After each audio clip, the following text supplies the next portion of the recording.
Curry చేసుకోవడానికి time లేనప్పుడు, ఏదన్నా స్పెషల్‌గా తినాలనిపించినప్పుడు, ఫ్రిడ్జ్‌లో ఒక్క వంకాయ ఉంటే చాలండి. తవ్వ పైన ఫ్రై చేసి ఇంత కారంగా ఎంతో టేస్టీగా ఉండేటువంటి ఈ వంకాయ తవ్వ ఫ్రైని ఒక్కటి చేసుకుంటే చాలు. దీంతో కలుపుకొని తింటే ప్రతి ముద్ద కూడా చాలా స్పెషల్‌గా ఉంటుంది. అలాగే ఇంట్లో ఉండే సింపుల్ ఇంగ్రీడియెంట్స్ తోటి చాలా స్పెషల్‌గా చేసుకునే ఈ వంకాయ తవ్వ ఫ్రైని ఈరోజు నేను చూపించబోతున్నాను. మీరు గనుక నా ఛానల్ ఫస్ట్ టైం చూస్తున్నట్టయితే ఛానల్ని సబ్స్క్రైబ్ చేసుకోవడం మర్చిపోకండి. ఇలాంటి మంచి రెసిపీస్ ఎన్నో మీ ముందుకొస్తాయి. దీనికోసం ముందుగా ఒక మిక్సీ జార్లో నానబెట్టి పెట్టుకున్నటువంటి ఎండు మిరపకాయలండి ఇవి. ఒక 1 అవర్ ముందర నానబెట్టి పెట్టుకున్నాను. ఒక 4 ఎండు మిరపకాయలు తీసుకున్నాను. అలాగే వెల్లుల్లిపాయలు, వీటికేం పొట్టు తీయనవసరం లేదండి. ఆ విధంగానే వేసేసుకోవాలి. కొంచెం వెల్లుల్లిపాయలు ఎక్కువ వేసుకుంటే టేస్ట్ బాగుంటుంది. అందుకని నేను ఇక్కడ ఫుల్ ఒక వెల్లుల్లిపాయ తీసుకున్నాను. తర్వాత ఒక చిన్న అల్లం ముక్క తీసుకున్నాను. ఆ తర్వాత ఇక్కడ పల్లీలు, పచ్చి పల్లీలేనండి, నేనేం వేయించలేదు. పచ్చి పల్లీలన్నీ వేసేసుకున్నాను. ఇవి తీసుకొని వీటిని మెత్తగా పేస్ట్ చేసుకోవాలి. చేసుకొని దీన్ని అంతా కూడా ఒక బౌల్లోకి తీసుకోండి. తర్వాత ఇందులో 1 స్పూన్ ఎండు కొబ్బరి పొడి వేసుకోండి. 1 స్పూన్ ధనియాల పొడి వేసుకోండి. ఆ తర్వాత ఒక 1/2 స్పూన్ జీలకర్ర పొడి వేసుకోండి. ఆ తర్వాత మీ కారానికి తగ్గట్టుగా కారం వేసుకోండి. ఇక్కడ నేను స్పూనున్నర వేస్తున్నాను. ఇది కాశ్మీరీ రెడ్ చిల్లీ పౌడర్ అండి. ఇది కొంచెం కారం తక్కువ ఉంటుంది, అందుకని నేను స్పూనున్నర దాకా వేసుకున్నాను. అలాగే రుచికి సరిపడా ఉప్పు వేసుకోండి. ఆ తర్వాత కొద్దిగా ఆయిల్ వేసుకోండి. ఇందులో వేసుకొని చక్కగా అంతా మిక్స్ అయ్యేలాగా బాగా కలుపుకోండి.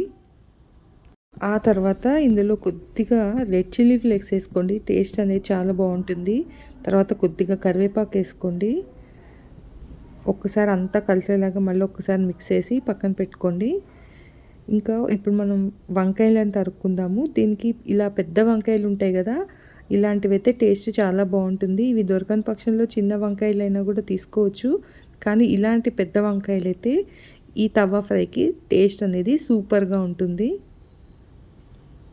మీకు దొరికితే కనుక ఇవే తెచ్చుకొని ట్రై చేయండి, చాలా బాగుంటుంది. ఈ విధంగా నిలువుగా పొడుగ్గా తరుక్కోండి. ఒక్క వంకాయని సుమారు 4 పీసెస్గా తరుక్కోవచ్చండి. కొంచెం అట్లా మందంగా ఈ విధంగా తరుక్కోండి. ఇప్పుడు ఈ వంకాయ ముక్కలకి ఈ విధంగా ఘాట్లులాగా పెట్టుకోండి. ఘాట్లు పెట్టుకున్నట్టయితే మనం ఇప్పుడు దానికి మసాలా రాస్తాం కదా, అదంతా కూడా లోపలికి వెళ్తుంది. ఈ విధంగా ఘాట్లు పెట్టుకున్నట్టయితే అలాగే మనం ఫ్రై చేసినప్పుడు కూడా చక్కగా ఫ్రై అవుతుంది. అందుకని ఈ విధంగా ఘాట్లు పెట్టుకోవడం మాత్రం మర్చిపోకుండా తప్పకుండా పెట్టుకోండి. ఇట్లా లోపలికంతా కూడా ఇట్లా మసాలా అన్నది మనం ప్రిపేర్ చేసిందంతా కూడా వెళ్తుంది. అన్ని ముక్కలకి కూడా నేను ఈ విధంగా ఘాట్లు పెట్టేసుకున్నాను. ఇప్పుడు మనం ముందుగానే రెడీ చేసి పెట్టుకున్నాం కదండి, ఈ మసాలా ఏదైతే ఉందో దీన్ని అదంతా కూడా ఈవెన్గా స్ప్రెడ్ అయ్యేటట్టుగా మొత్తం ఆ ముక్కకంతా కూడా 2 వైపులా పట్టించండి. ఈ మసాలా పెట్టేటప్పుడు మనం లోపలికి కొంచెం ఇలా స్పూన్ తోటి నొక్కినట్టయితే మనం ఆల్రెడీ ఘాట్లు పెట్టి ఉంచుకున్నాం కదండి, అందులోకి కూడా లోపలికి వెళ్తుంది మసాలా అన్నది. అప్పుడు టేస్ట్ అనేది చాలా బాగుంటుందండి. మీరు తప్పకుండా ఈ స్టెప్ మాత్రం మిస్ అవ్వకుండా చేయండి. చూడండి, ఇట్లా కొంచెం లోపలికి అన్నట్టయితే అది ఘాట్ల లోపలికి కూడా మసాలా చక్కగా చేరుతుంది. టేస్ట్ అనేది చాలా బాగుంటుంది. ఇప్పుడు ప్యాన్లో కొద్దిగా నూనె వేసుకోండి. దీనికి ఎక్కువ నూనె ఏం పట్టదండి, చాలా కొద్దిగా వేసుకుంటే సరిపోతుంది. ఇది 2 వైపులా నేను ఇప్పుడు మనం రెడీ చేసుకున్న మసాలాని ఈ ముక్కలకు పెట్టేశాను. ఈ విధంగా మన తవాలో ఎంత పడితే అన్ని ముక్కలు పెట్టేసుకొని మూత పెట్టి ఉడికించుకోండి. సన్నటి సెగ మీదే ఉడికించండి, లేకపోతే మసాలా అనేది మాడిపోతుంది. వంకాయ అనేది చక్కగా ఫ్రై అవ్వదు లోపల దాకా. స్లోగా కుక్ చేసినట్టయితే టేస్ట్ అనేది చాలా బాగుంటుంది. ఇలా వేసిన తర్వాత ఒక 5 మినిట్స్ తర్వాత రెండో వైపు కూడా తిప్పుకోండి.